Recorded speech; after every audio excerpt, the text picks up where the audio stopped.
Wake Up Carolina on the iCarter Talk Network. Let's go to the phone. We have Johnny in Florence listening to Live 95. Hi, Johnny, you're on. Hey, thanks. Has anybody brought up the firings over at the Sheriff's Department? I understand that there was going to be no retaliation, and I heard that they were letting people go yesterday, or a person. Johnny, I heard the same thing. It's unfortunate. Let's do this. You got anything else to add to it, Johnny, or that's kind of your point? That's kind of my point. I mean, I could go into a bunch of other stuff. Well, we'll leave it at that. I get you. I told Rev about it this morning when he got here, some things that I'd heard and some things I can confirm. Let's take a break. When we come back, we'll touch on that and kind of see where it goes. Very, very unfortunate. Really is. Back in a minute. Wake Up Carolina on the iCarter Talk Network. Takes Mondays to make Fridays. 843-661-0937. Johnny called a second ago and asked about some of the goings-on at the Sheriff's Department. You actually sent me something yesterday. I'm going to blame this on the Royal Rev of radio. Okay. He sent me something late yesterday afternoon. I'd heard a little rumblings. I don't have sources. I have relationships. I got friends. And friends, I mean, when your family grew up here and you've never lived anywhere else, you hope to cultivate some pretty strong-held friendships and relationships. So when you sent me the message on Facebook, or what you read on Facebook, I think somebody sent you something to your Facebook page. That's true. And you forwarded it to me. And there were some rumblings at that point coming out. And I'd already heard some rumblings about things that were going on. And then somebody else sent me something, and somebody else sent me something, and I talked to the actual person that we're discussing, and it's true that one of the deputies who supported T.J. Joy for sheriff is no longer employed as of yesterday. That is very unfortunate. I think it's very unfair. I think it's very unwarranted. Political retaliation is as old as homemade sin. But when you've got guys whose livelihoods depend on it, and you're putting them in a box saying you can't support this candidate, or let's either have a policy saying nobody can support anybody. But the oddity of this is the guy that the deputy who was supporting, he won. That's the unusual part of this. I mean, we heard Chef Greg come on the radio a couple of weeks ago, and Chef Greg elaborated on the problem he had with the successor to him being sheriff, and the promise he made that he was not going to fire these people, and then he did, and it motivated former Chef Greg to the point that he ran against him. Well, to the victor go the spoils. I mean, that's the way the world works. You may not like it, but the oddity of this is the person in the Sheriff's Department, and his father was real involved in T.J. Joy's campaign. So to me, I don't care what anybody says. It's political retribution. Now he may have been fired for performance. In fact, I know that's what he was fired for. And I'll go on the record. I asked him, I said, have you been reprimanded, written up, warned? He said, no, I was actually promoted. So you've got a deputy who was promoted within the last calendar year, fired and relieved from his duties without being reprimanded, without being written up. And I think that's unfortunate. And this is not to cast aspersion on any individual. I mean, that's just my opinion. From afar, that deputy sheriffs should not be politically put in a bad place. And it's just unfortunate. This guy supported the other candidate. This guy's father really supported the other candidate. But guess what? That's his right. The oddity of this, Rev, is the guy won. So before the guy gets in office or before we have a general election, I guess, you do it.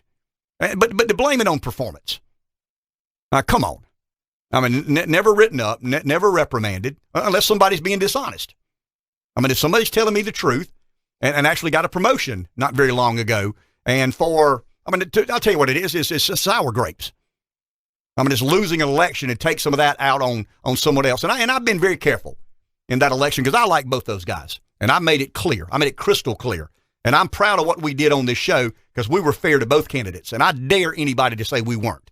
We were 100% unbiased in that sheriff's race. In fact, we struggled with one person maybe having one more chance to get in front of our listeners than the other did. That's why we did that last lap with the candidate or a surrogate coming on. So I am 1,000% sure that we were fair to both of those guys, but because I think we can influence in some way, shape, or form, not because of me, because of you. You've decided to make us a part of your morning, and you're the voters who elect people into office or not. Well, I'm not going to try to be fair here. I think it's wrong. I think it's wrong that that deputy was fired from his job 2 days after the election went the current didn't go the current administration's way. Doesn't mean I'm not still friendly with a lot of people, but I can't sit behind this mic and profess to you that I'm going to tell it like it is and call it like I see it, and then allow that to go without me having a comment on. We can complicate this. To me, it just ain't right. It's not right. Now, I would imagine when the new sheriff gets back in town and sworn in January, this guy will have his job back. I hope that is the case. I would ask that the new sheriff consider doing that. I just think it's unfortunate that these things have transpired in the last couple of days. It was a tough race. It was a hard-fought race. You know, there are some people, and I've talked to some people in this race, the Florence County Sheriff's race. He said, man, I've never seen such a nasty thing in my life. That's because you've never been involved in a campaign. That was baby crap alongside what most campaigns are. I mean, to suggest that race for sheriff was dirty and nasty and beyond the pale, no. I mean, I've run for office. You ain't lived until somebody spends 10 grand and writes it and discloses it on opposition research. So to say that race was so much dirtier and nastier, no, it's politics. Now, it might have been a universe of people supporting both candidates who are not accustomed to those sorts of things, and I understand that. But to say, well, I mean, man, you ain't going to believe what they said about him and what he said about her and she said about, no, that's politics, guys. That's what the world of American politics has turned into. That's why you better have thick skin. That's about what other people think of me, none of my damn business. That's kind of when I learned that. But no, I go back to the individual situation, very unfortunate. If what I've heard and gathered and confirmed is true and is exactly the way it went down, terribly unprofessional and terribly unfortunate. We have Lisa in Sumter listening to WDXY. Hi, Lisa. You're up next. Hi. Yeah, I was just wanting to comment on that sheriff's race.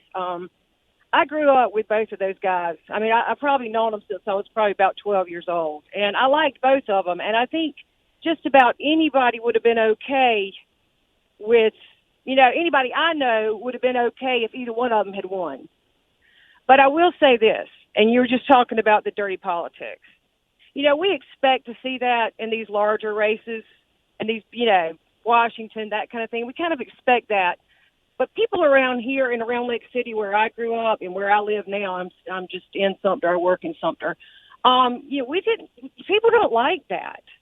And I'm going to say, I got a letter last week from, the other candidate that didn't, win, that basically was just slamming TJ and, just saying stuff that I don't know whether it was true or not. But that letter, if I hadn't have known who I was going to vote for, would have changed my mind. It would have made me vote for the other person because it was so dirty. And I've never seen that before. To the Floyd family is what it had on it, and then it was all this stuff on the letter. Like, I think it was Thursday when we got it. I mean, no one likes that. And I think it hurt Glen. I do. Because people were, and then the negativity is still going on. I mean, you can't even go on there without just really, really bad, nasty comments. The race is over now. Let's get past it. And then for you to tell me that someone got fired because they supported him, that's just so disappointing in this kind of atmosphere right now. With everything that's going on, it's so depressing. I've been watching the Andy Griffin show, and it's so, Lord, I know that was so long ago, but my goodness, wouldn't it be nice if we could have our children go to school and they could say the Lord's Prayer and pledge allegiance to the flag. And honestly, I think that is what is missing. That's what's missing right there. I just think it would make a whole lot of difference if we started having reverence to our flag and to our country and to God, our creator. And it doesn't have, this whole separation of everything and making sure religion is out of everything, I think that's one of the biggest problems. It's just so depressing. But anyway. Thank you, Lisa. Well, I appreciate it. I was going to let you vent for a second there. Thank you for calling. Appreciate your time. It is disappointing. But I'll say this, and I want to be careful, that there are certain people who believe stylistically that's the way you run campaigns. And when you associate with certain people who have a certain style, that's where you end up. And I'm not going to be personal, but there were certain people, when they got involved in this campaign, I knew what it was going to turn into. There was no doubt in my mind. I told Rev one morning, guys, there are a lot of things I don't know. There are a lot of things I suck at. Political intuition ain't one of them. I grew up in a town with no stoplight and won a bunch of races in my life. I've never lost an election. It's not because I've ever been the best candidate. But I do have a political instinct and intuition that normally leads me where you need to go. And I told Rev one morning, I said, they've involved a couple of people now that it'll get nasty. Why? Because that's just how they roll. That's just who they are. That's how they're hardwired. That they believe that every campaign has to be vicious, nasty, and cutthroat. I don't buy that. I wish it weren't the case. Negative campaigning works. Lisa just said, had she not known the candidate, she would have probably voted for the other. Negative campaign works. It does. I've been on television with Rudy Giuliani questioning whether I'm pro-life or not. But it seems like in this case, it could have backfired? Oh, it backfired terribly. What did I tell you 6 months ago? Yeah. I said, Rev, this will end up backfiring. This will end up hurting that particular candidate to associate themselves with people who believe every campaign has to go to the gutter. It doesn't. It really doesn't. But when you choose certain personalities to be associated with your campaign, that's where you're going to end up. And I know the personalities. I know them in Columbia. I know them in Greenville. I know them at the beach. I know them here. And when I see their name associated with a campaign, I know where we're headed.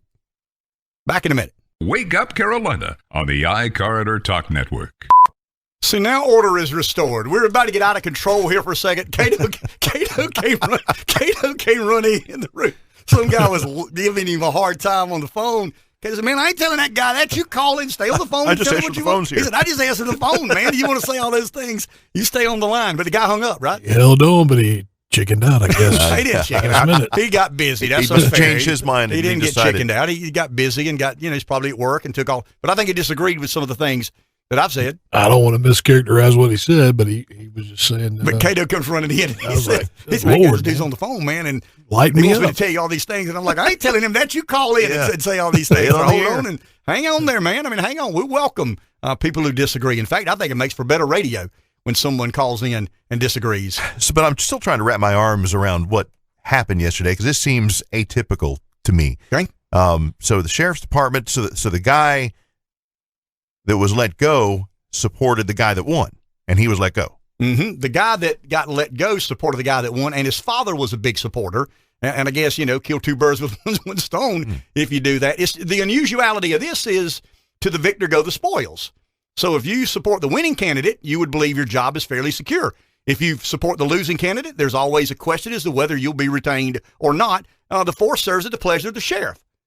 I don't know if you like it. I don't care if you like it. You may or you may not. But the problem I have with it, and then once again, this is a little bit of investigating I did last night. When I spoke to the deputy who got fired, I asked him, I said, had you been reprimanded? No. Had you been written up? No. Had you been given any warning? No. In fact, I've been promoted within the last year. Well, to me, where else do you land but political retribution?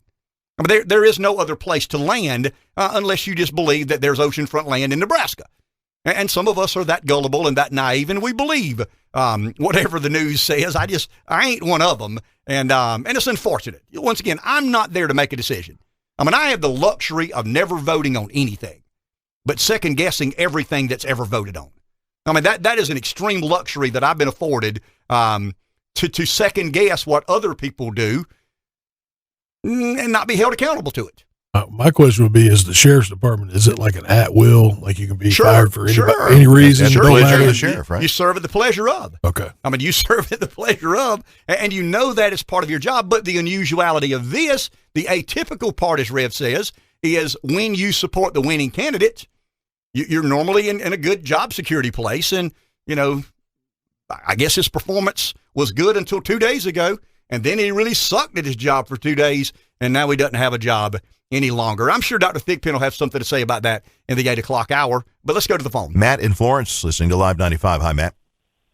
Hey, guys. Yeah, that sounds like a grievance just waiting to happen. I'm sure that guy will get his job back, but it just kind of, whenever people were talking about we need a little bit of a change over there, this is kind of this is why I think it was right. I mean, that guy's going to get his job back either through grievances or TJ Joyce just going to hire him whenever the time comes. But that's the reason why things turned out the way they did.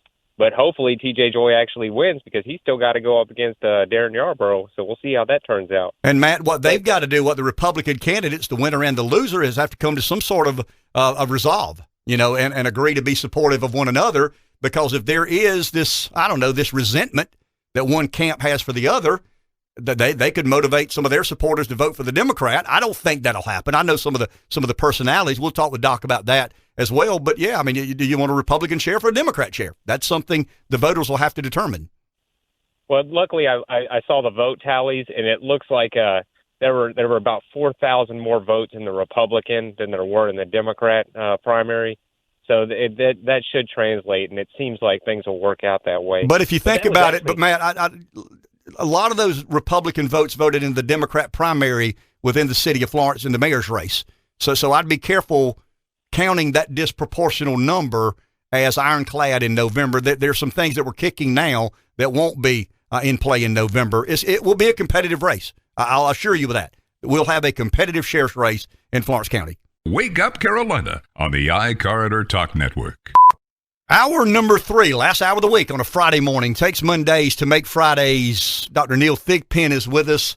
It's been, man, my phone is blowing up. I always get myself in trouble. I mean, I always do. Leave well enough alone. But I have a bad habit of But look, man, I got the best job in the world. I talk about people who need votes, but I never have to ask anybody to vote for me. And I know a little bit about it. And I know a lot of the personalities and that's the beauty of it all. Well, it's a wonderful job. A lot of times I've noticed, I mean, they'll talk to you, they'll ask you questions, get your advice. If they're considering running for office or they're running for office, and obviously they want to solicit your support a lot of times. I would imagine. No idea why. but the sheriff's race was a very hotly contested contest between two credible candidates. I mean, when you have that, there's a lot at stake.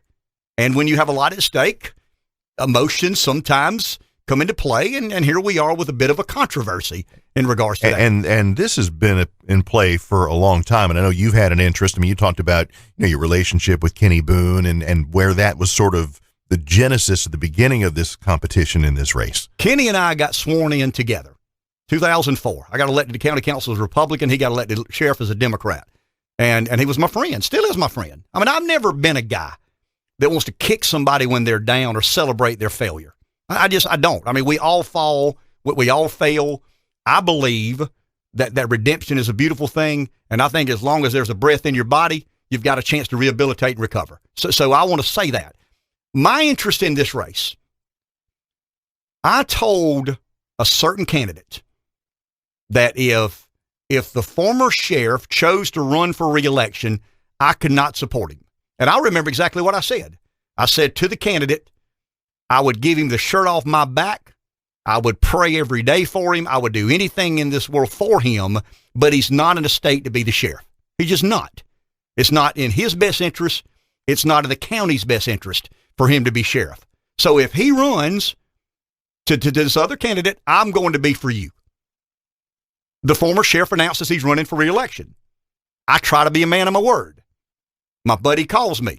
Well, I mean, it's TJ. TJ calls me and says, okay, you gave me your word that if the former sheriff ran, you'll be for me. Once again, I pray for the former sheriff. He's my friend. I would do anything in the world for him except vote, because I don't think it's in his best interest, nor do I think it's in the county's best interest. I give my support. Because, see, I'm neutral on this race. I had two people. No, you're not neutral. I saw your name on a fundraiser. You're not neutral. I saw something mailed out with TJ Joy and your name and your wife's name. And it was. But Glen Kirby's been a good friend of mine for a long, long, long time. I could get he and I in trouble if I start telling Dimension stories. and Lake City Pamplico stories. But I mean, those are friendships that go way back, man. That's much deeper than who you support as sheriff. Glen, I don't think he'd mind me saying this. Glen came in here one day and he said, I know where you are. I respect where you are. Don't hurt me on the radio. I said, Glen, I would never do that. I would never in a million years do that. I think too much of you and our friendship to do that. But I've got myself in a box. I made a statement to a guy that wants to run for sheriff that if the scenario presents itself, I'm going to be for him, and I can't back up on my word. I can't not do for him what I said I was going to do. So, and I've said this, I said it yesterday. Glen had a bad hand to play. I mean, he really did. He had a terrible political hand, not of his own making. I mean, I wouldn't have liked to have been in his shoes every day having to deal with what was going on out there. He did the best he knew how to do, and I applaud and commend him for it. Did he do everything right? Probably not. Probably not. Who does?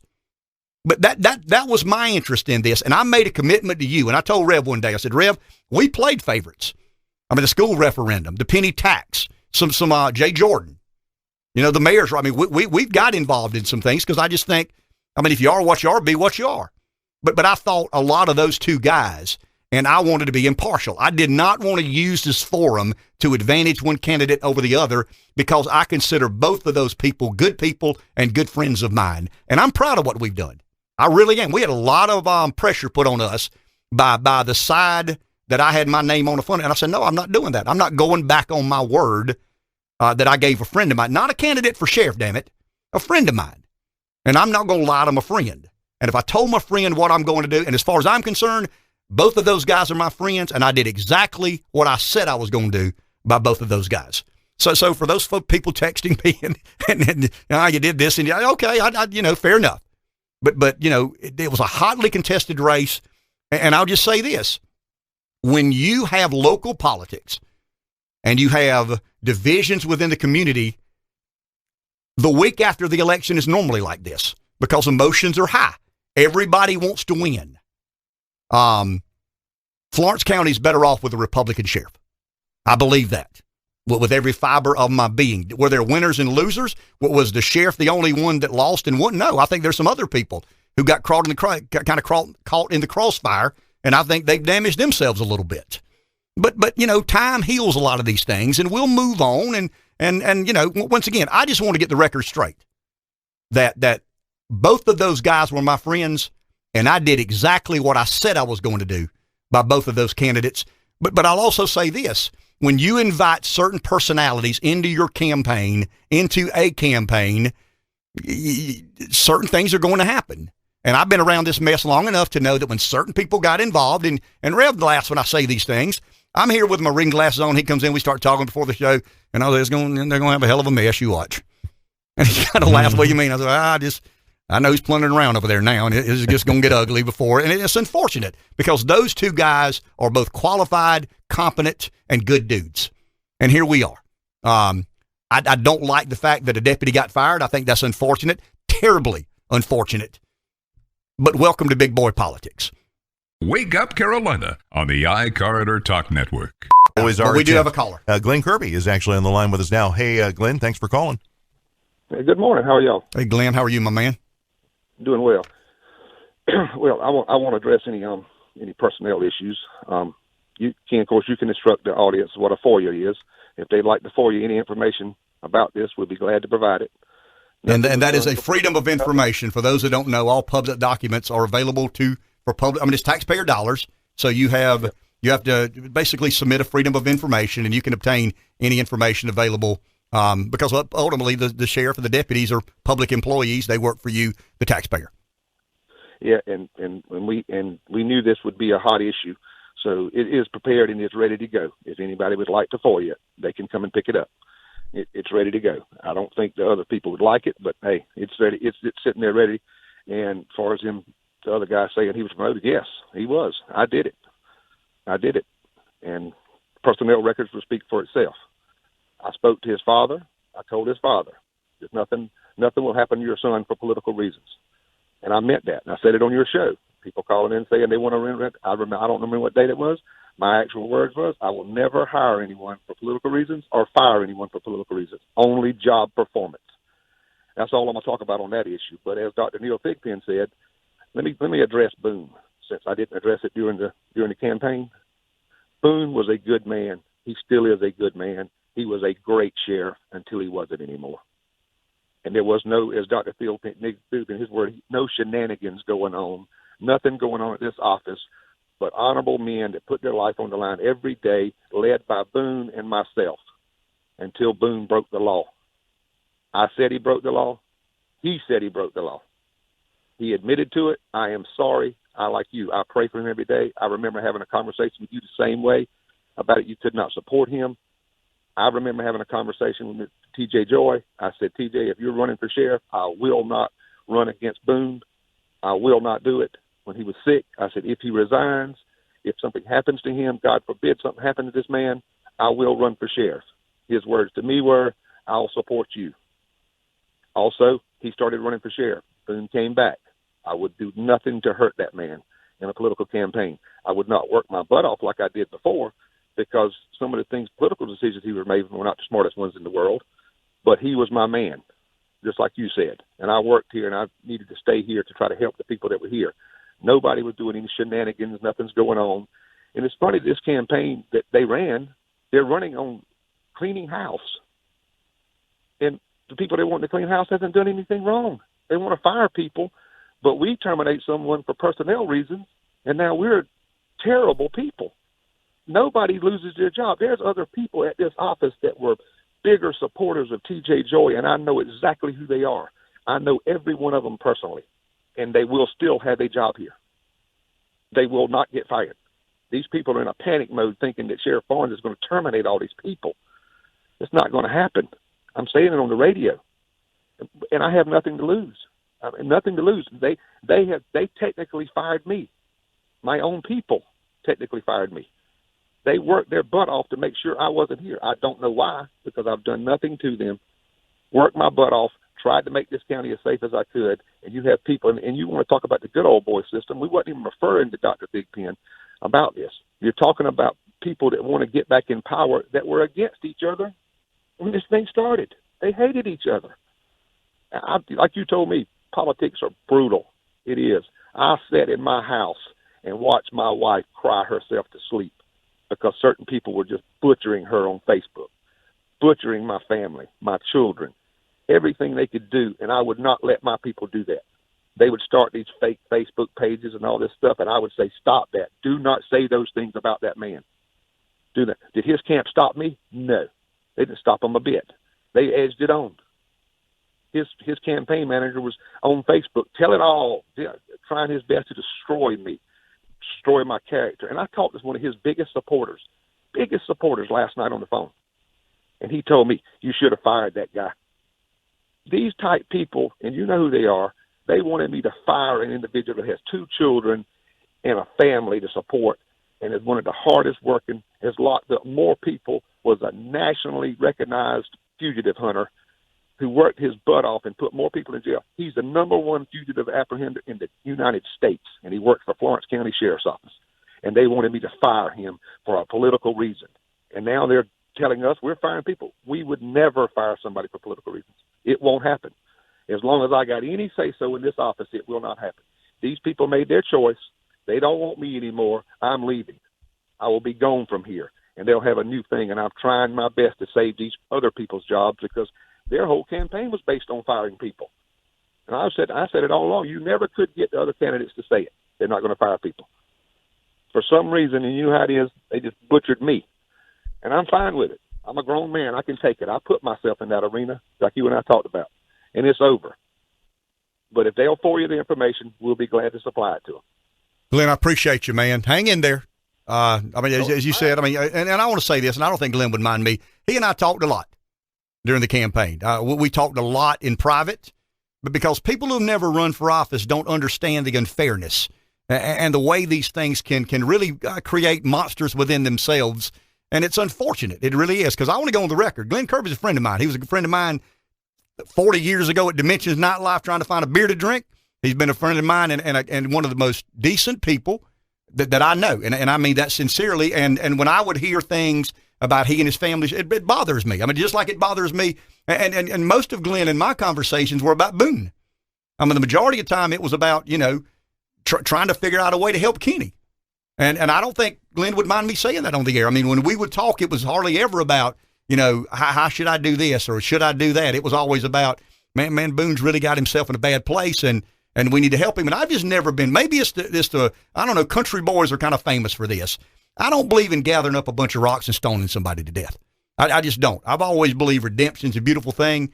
And if there's enough salvaging of a man, let's circle the wagons and try to salvage. And that's the majority of what Glenn and I talked about when we did talk. So I appreciate you, my man. You were my friend. You're still my friend. And you'll land on your feet. I got no doubt about that. All right. Y'all have a good day. Thank you, my man. Good to hear from you. Wake Up Carolina on the iCarrier Talk Network.